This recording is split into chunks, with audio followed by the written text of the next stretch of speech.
learned a little bit of from the Splice game is there are, of course, ways you can play around it. There's just no counter pick for the Aatrox himself. Okay. Nuke Dog had a great game on it. Yep. Obviously, there was more reasons for Schalke to win that one. Meanwhile, Perks got kills, but the rest of the team kept dying around him. This draft, however, I will still like to predict an Aatrox ban. I think that's a safe prediction. Is it now?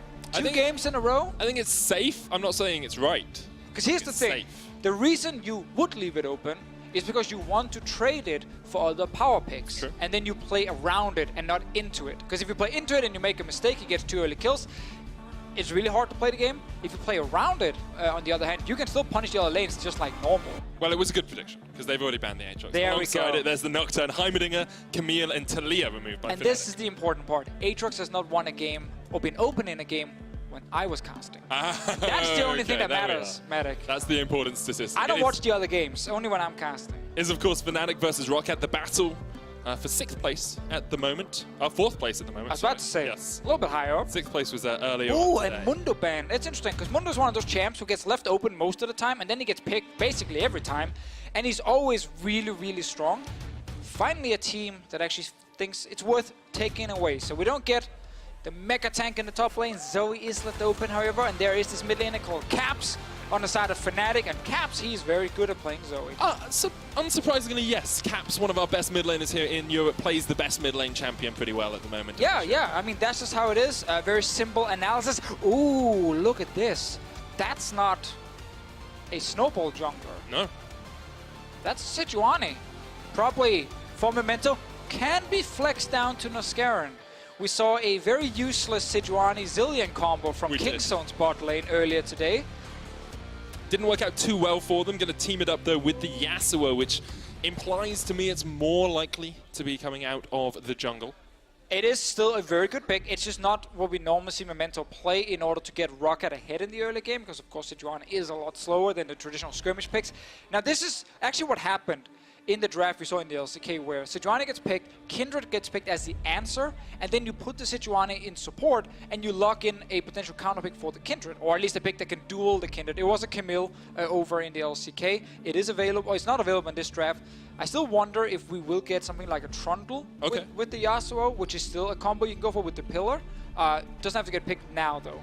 You can leave it until that second phase, because usually Fnatic won't look towards banning out those junglers. Yeah. They get the Alistar for themselves. And with Kindred, you don't have to go Trundle, really. Like, Kindred doesn't really care about him. He just jumps away. So it might just be the Sejuani jungle, and you accept that you have a little bit of a rough jungle matchup when it comes to just dictating the pace of the game. You have insanely strong teamfight, though, if you log in this Vladimir. Like, holy moly. Yeah, it's an incredible teamfight. And then pair it up like with something like a Xayah Rakan or something from the bottom lane, give you an extra knock-up, give you the ability to control at the start of the fight. But you can't play Xayah Rakan because you've got Vladimir. You can still pick the Rakan, which is the important part, as we all know. It's true. I mean, technically, you could put Vladimir top for profit, and you can still get your Xayah Rakan. I realized I just baited you because I pointed down to Hikyu. We just normally see the Vladimir AD carry, except for ROCCAT, who still likes to play it in multiple other lanes.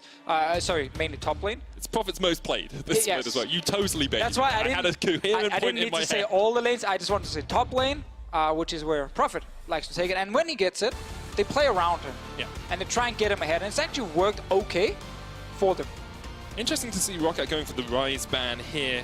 Targeting out Bwipo a little bit. He's the only guy who's played it on this team. But it is one of the picks teams used against Vladimir, specifically, especially down in the bottom lane. Not that I think it's too bad of a matchup at all, actually, from Vlad. He should be more than fine in it. It's just something we have seen quite a lot. Rakan ban. Oh my god, the banned you, Medic. It's crazy. You're out of this game. I can play Thresh as well. I just want to say, I'm a Rakan one trick, but I can play Thresh at like a Plat 2 level. Then you're oh, I was about to say, it has to be at a lower level. Meanwhile, let's see here, because the Alistar for Hylissang, we assume, and this is not a funnel when Zoe is there on the side of Fnatic, so they kind of show already where 3 of the picks are going. Swain ban, I like. I think it's an important ban against Fnatic, because both Whippo and Source are great Swain players down in the bottom lane.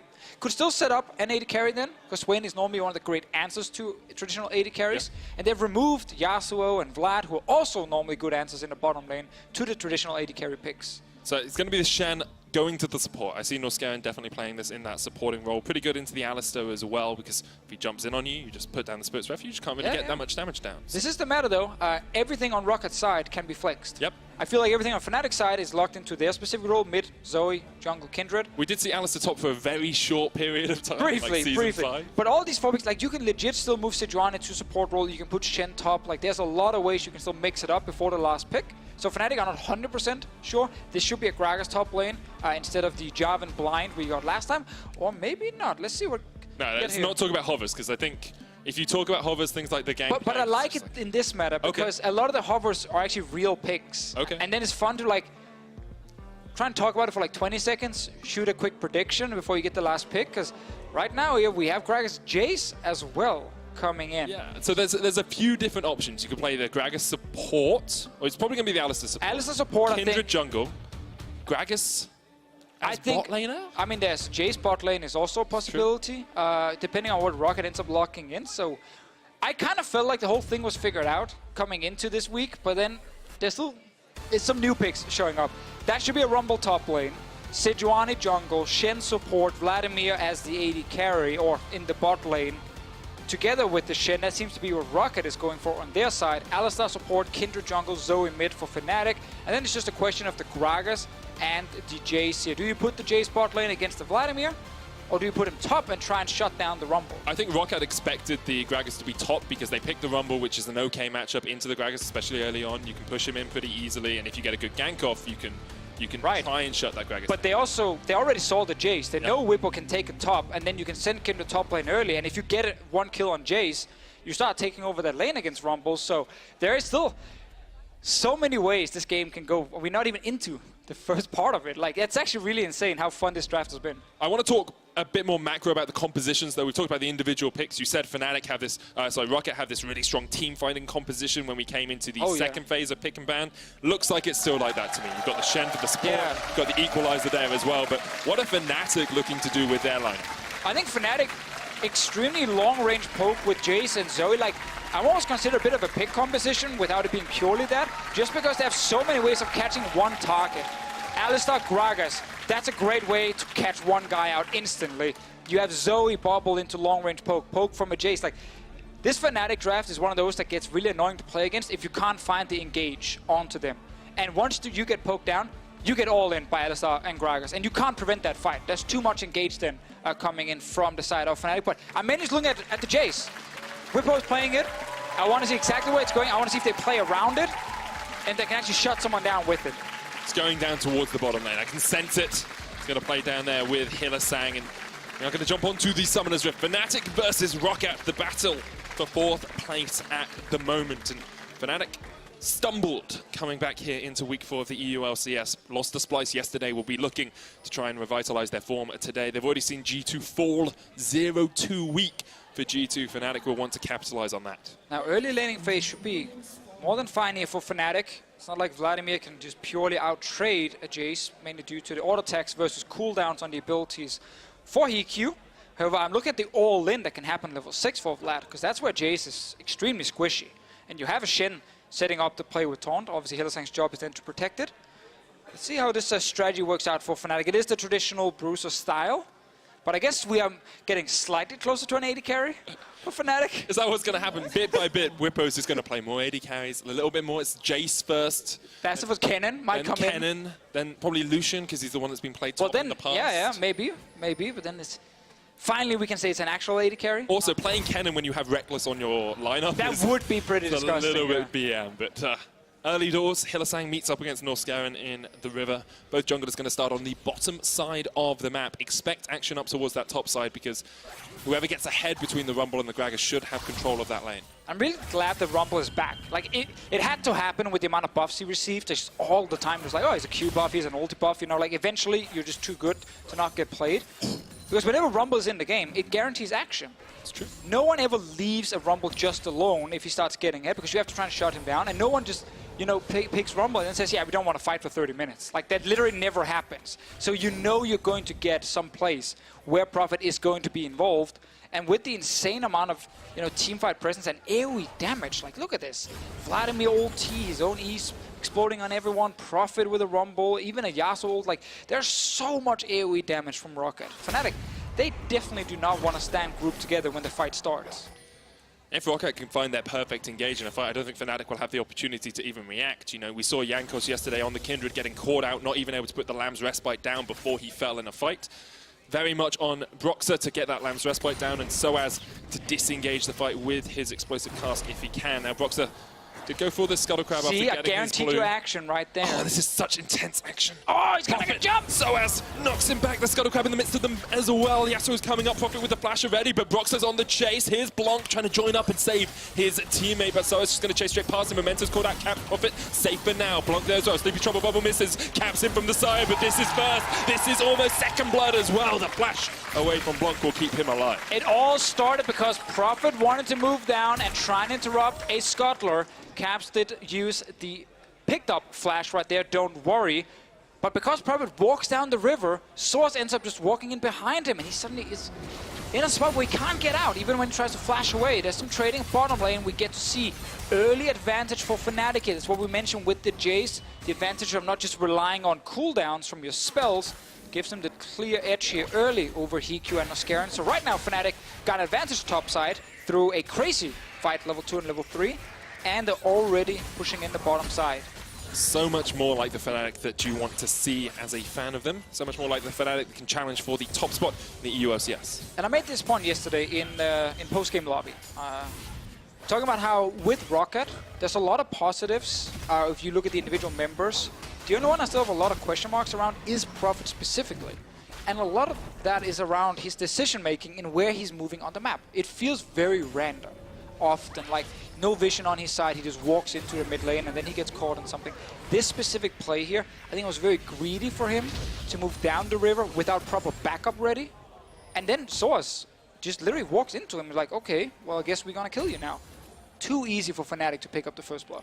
Soaz still has his flash in this top lane as well. Momento's going to try and come in for a gank. Broxah actually just backed after sitting in that bush. Memento spotted out with the barrel roll, and well, Soaz will just wait for the wave to push back into him. That's the problem as well with Rumble. You can't really freeze a wave that effectively because of the flame spitter. Yeah, if you want to trade, you're definitely pushing at the same time. You want mid lane. Roam from Noscaran. Taunt doesn't land. Caps pops out a little bit of damage. Looking for the paddle star connection as well, but Blanc will get to safety. Very classic play from Noscaran. Always roaming to the mid lane. I like the setup from Blanc as well here, trying to get just the flash from Caps. They realized there was going to be no kill because there's cleanse as well on his side. But you get taunt for just the flash here. Definitely a good trade. And he could already pushed out his bottom side. So this is what we get to see. He likes to do it on Pyke. He's done it on Alistar. He's doing it a lot on Shen. This is Noscaran meta. This is one of the key members for ROCCAT as well, alongside Memento, but at the moment he's going to get ganked down towards this bottom side. Redemption comes out, Noscaran goes down, Flash was already used by him, of course, Flash in by Memento, trying to catch Broxah. Prophet there with the chase, Flame Spitter, and the Electro Harpoon's enough. 1-for-1 trade, but Prophet has to use his teleport. Yeah, he needs to recall and go back here. Source will get to kill the entire wave up top lane. Memento's around here with HiQ, maybe just looking for a bit of poke damage. Classic caster curse though, we just start praising Noscaran, and instantly he gets ganked and dies.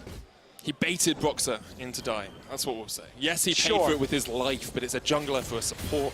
And Broxah gave his life for the teleport. It's true. That's how you feed your top laner.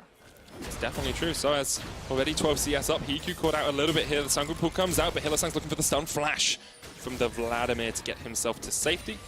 You can see action across the map. You promised it to us, Deficio. It's already happening. I never lie, except if it's about Aatrox.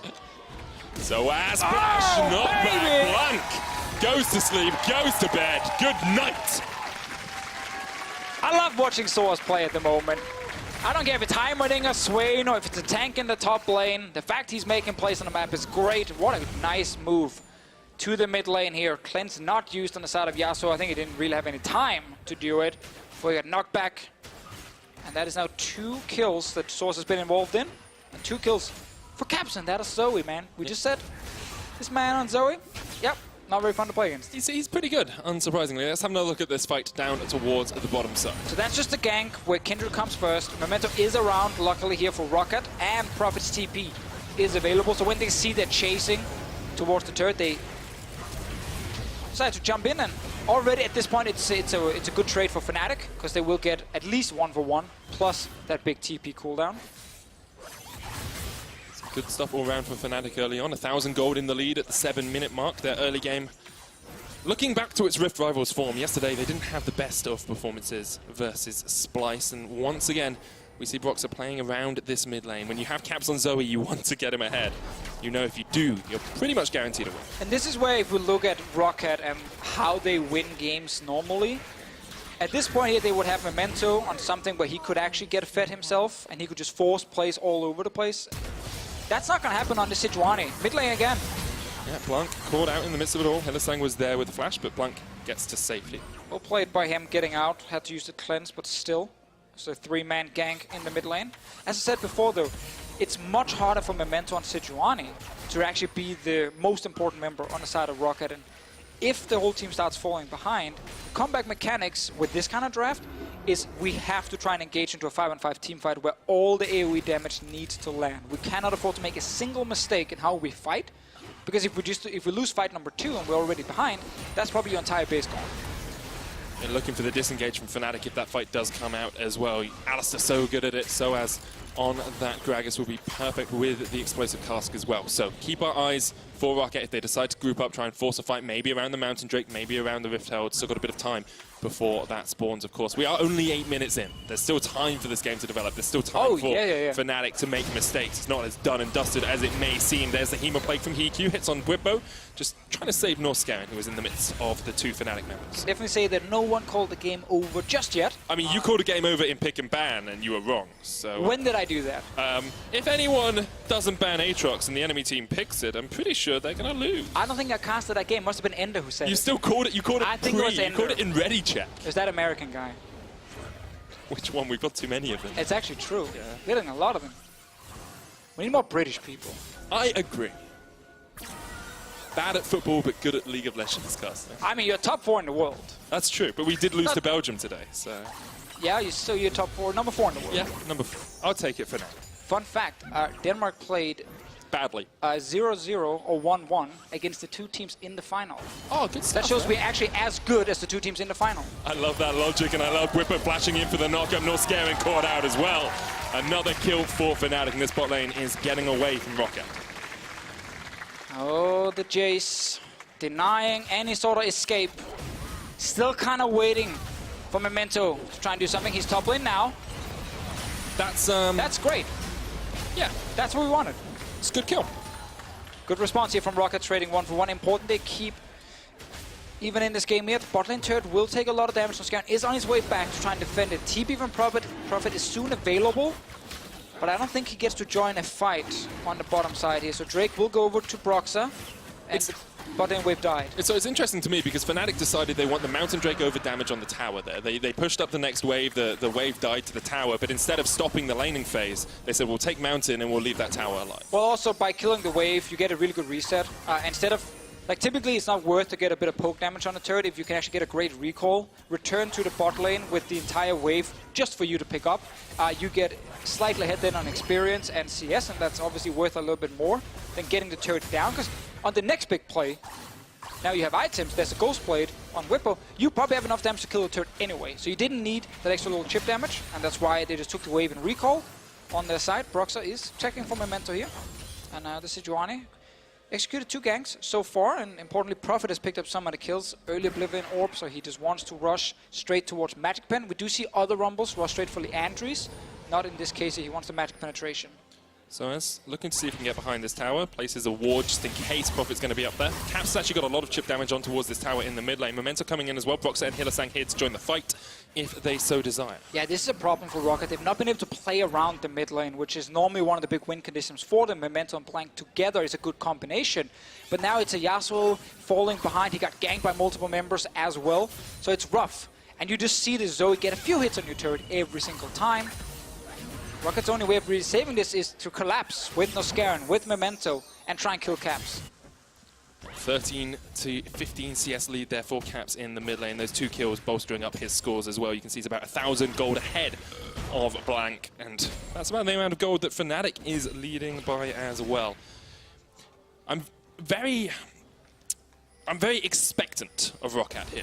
You've set up this thought in my mind that they're going to force a fight. That at every moment I'm like, oh, how are they going to make the next team fight? How are they going to do something? But they don't seem to be wanting to actually set up full 5v5s yet. It's They're more just playing early for skirmishes. I mean, you're still in the laning phase. Yeah. So it would be crazy if you just randomly forced every 5-on-5 possible. I mean, I've watched Vitality play.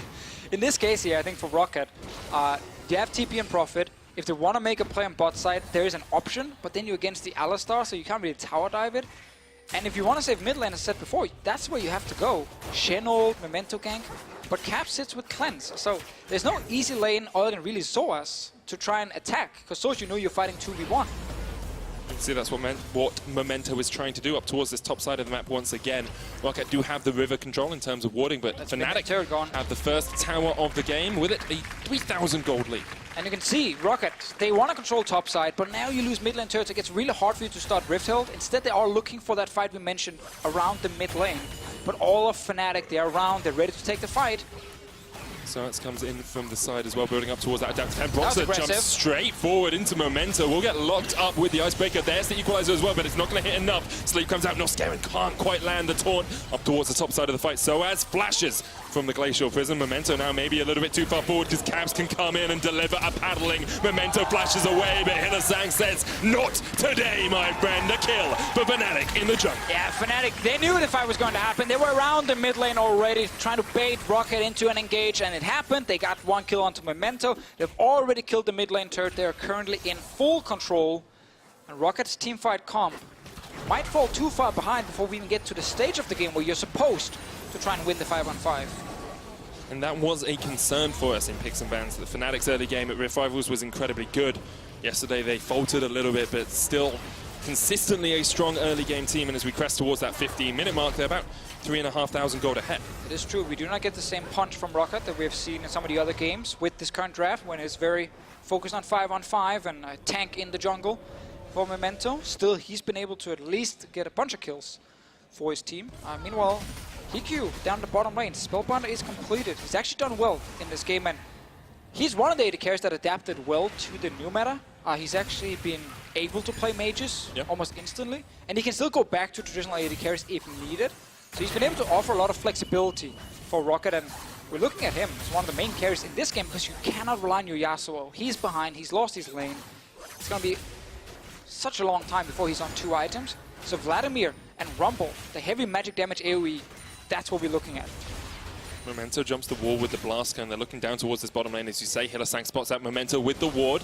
They're still going to wait around. Whippo, flash, taunt. There's the Ties of Blood from HiQ as well. Whippo ignited, flashes away. Teleport coming in from Prophet to try and join this fight. Norscarin just tanking up the tower, but Hylissang can pop the Unbreakable Will. Whippo caught out with the Equalizer. Prophet still on the chase. Electro Harpoon will be enough to burn through Whippo. That's one. Now Hylissang under the tower. HiQ can tap this one up if he wants. Hylissang doesn't have the ultimate anymore, doesn't have those increased resistances, and eventually will fall. Great play by ROCCAT towards the bottom lane. Yeah, they will get the turret as well. They went all in for this one. We talked about how there was a chance to go down bot lane. It would be hard because of Alistar under the turret, but Whippo, he had to run away from it, so Prophet managed to catch him and kill him. Eventually, they will get the turret as well. They're trading it, however, for top and probably mid lane. Look at the level advantage for Broxah as well. He's level 11, Memento's only level 9. Same for Caps over Blanc, who only just ticked over to level 10. So although Fnatic have been trading towers across the map, they are miles ahead in terms of experience. Yeah, and while ROCCAT ends up losing 2 turrets, I think still that was one of the few plays you had available. Yeah. Like, yeah, you lose 2 big objectives, but you got a bunch of kills on the main carries we just talked about, the Rumble and the Vladimir. That's sometimes the thing that happened. If you are behind, if they're down 3k gold before this play even happens, they know the top lane turret is taking a bunch of damage before Prophet is even there. You have to sacrifice something. There was 2 turrets on the other side of the map just to get kills in a bot lane turret. I can't blame them for this. They needed some kills on the carries, and they got it eventually. Just took a long time. Prophet's TP comes in. He has to flash forward as well. And then Hylissang, of course, as an Alistar, just dancing around, buying time. Yeah, you can tank for quite a long time as an Alistar, but as soon as that ultimate wears off, HiQ can just get him underneath that tower. Pretty easy kill for them. Broxah did pick up the Rift Herald while that was going on and got an Inferno Drake while we were watching that replay. So a 4,000 gold lead, a Rift Herald as well. They want to break open the base. The next objective for ROCCAT should be the top lane tier 1. Same kind of play they just pulled in the bottom lane. They can try and pull up here. Sadly, Prophet will not be able to TP in and join them. And that's kind of the spot we mentioned with this comp where if you fall behind early game, because so much of what you're doing is focused around big AoE engages, the enemy team might never give you a chance. they might just be splitting up across multiple lanes, force you to dance around and catch them like they're doing here. And here's another fight. Teleport coming in from EQ with the flank. Memento there. Hylissang looking to see if he can knock someone out of it, but Whippo realizes he's not in the best of spots. ROCCAT equalize the scoreline at 5-5. TP used here, but they do pick up a kill. Slow down things for Fnatic. Top lane was not in a position to challenge the tier 2 turret yet. ROCCAT will have time to go back and grab it, but need to be careful because Brox and Caps can go top lane here. So if you move in as a single member of ROCCAT, you might actually get caught out and die. You can see here on the minimap how Fnatic control top lane. HiQ is the only member for now. He's a Rift Herald. He needs help. Broxy can get himself another stack off these Krugs as well. That will be 7 stacks on the Kindred already. A very strong point in terms of attack speed and that extra range that he gets. Rift Herald comes in for that top lane tower. So as gets a little bit of damage onto HiQ, who will eventually forego any ability to defend this tower, you have to fear. The Rift Herald enough to take it down. Fnatic once again trading a kill for another objective. 5k goal lead on their side, and this is what we mentioned with them just splitting up the map. There is no reason for them to group already. There's no Baron alive. The Baron itself might actually be the comeback play for ROCCAT. Yeah. Enemy team grouped around a big objective. They're putting all the focus on trying to kill it. All your engages comes in, all your AoE damage. So until that happens, Fnatic can't feel fully safe. Yeah, I mean, they're sitting at 1.5 items on all of their carries as well. Profit's already got the Morello Nomicon building up towards that Leandries that you mentioned. Rabadon's Deathcap on its way for EQ. Phantom Dancer completed for Blank. So if they do find the perfect avenue of engage, maybe they can win a fight. But Fnatic at the moment are just that little bit ahead. And they have been able to sort of wrench this game out of ROCCAT's hands. It's important also to highlight that I feel like ROCCAT's comp definitely outscales the Fnatic one. Okay. It requires them to hold on, obviously, for now, because you're already down to your inhib turrets. They've actually lost the first 20 minutes so hard in mid and top that they've lost all the outer turrets because of it. But if you look at it, like with Vladimir, with Yasuo and Sejuani, like that late game teamfight is so insane where a Jace definitely falls off. The question is if you can actually get there, though, because we talk about the poke in picks and bans. Caps now so far ahead. Probably not. Yeah, he's just going to chuck a Paddle Star across this wall. Watch this as it hits Norscarin. That's one of your tanks. There's half his health already gone. Tower will fall as well, and ROCCAT only have their inhibitor towers and their Nexus towers left. This is why most teams do not care about late game scaling. It's not necessary. There are so many ways for you to snowball. You can win the game at 25-30 minutes, and that's exactly what Fnatic wants to do. All outer turrets gone. Next objective. Baron is alive. No Drake for a couple of minutes.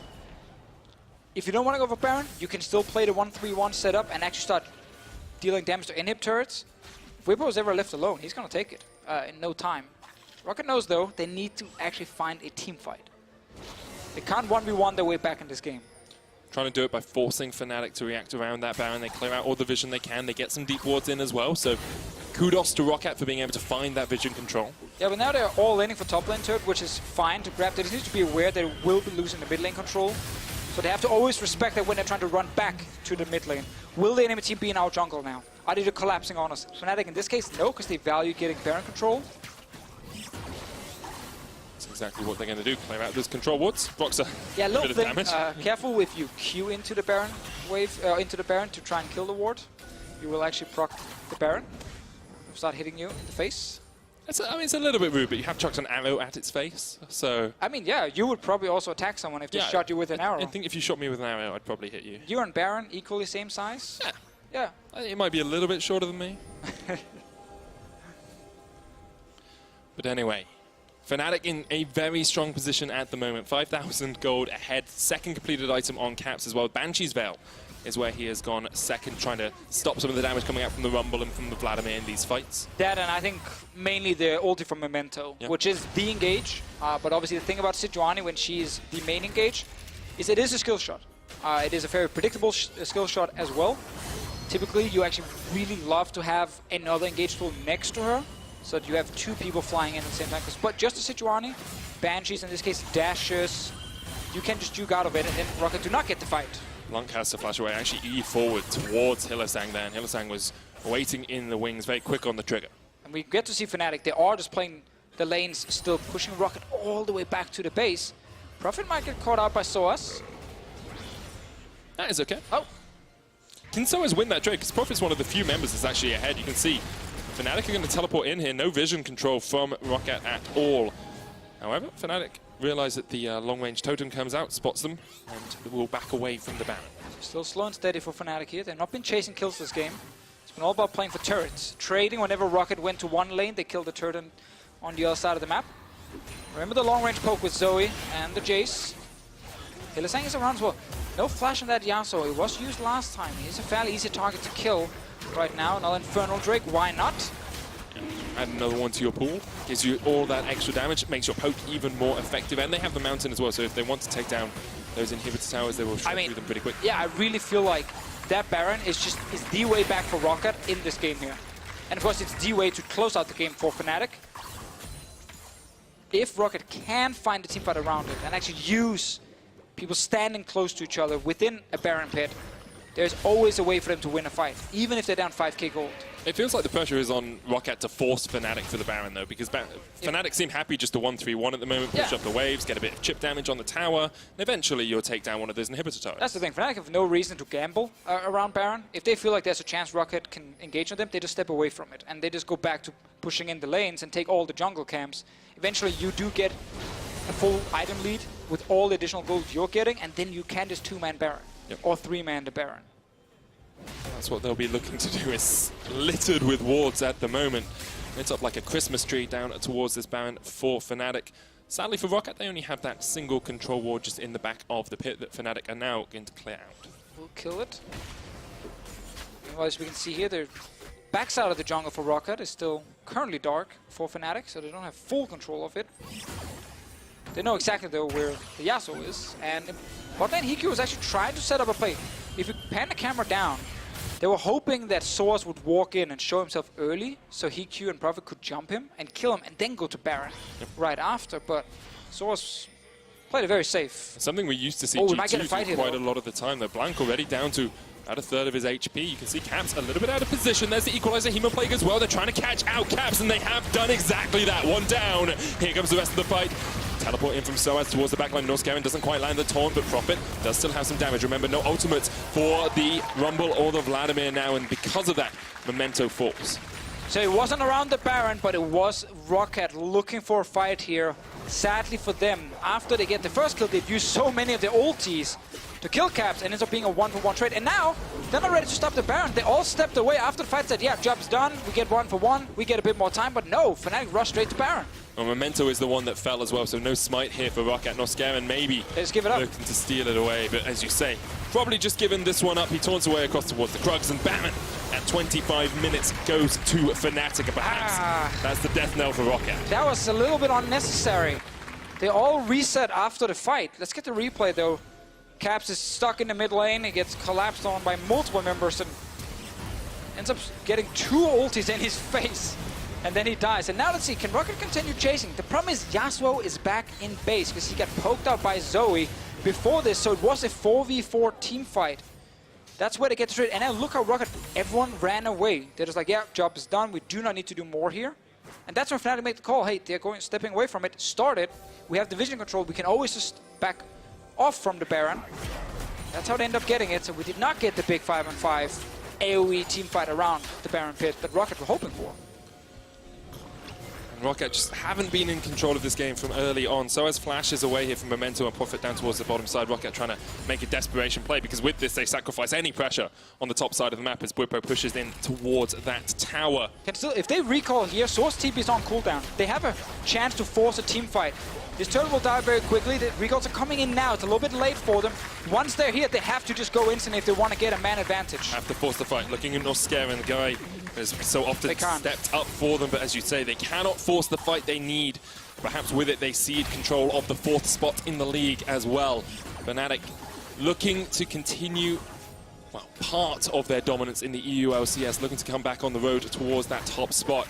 This win will be a good start for them. Caps jumps forward, inhibitor power their next target. Flank from Hiku with the teleport It's coming in. There's the engagement of Eddie Blanc is dead. Equalizer, that is not where you wanted. That all at the back. Broxer gets Memento. Norscaven now in the midst of it all. He pops the gold and Hiku comes in with a Hemo play. Can he be the savior the ROCCAT need today? No, he cannot.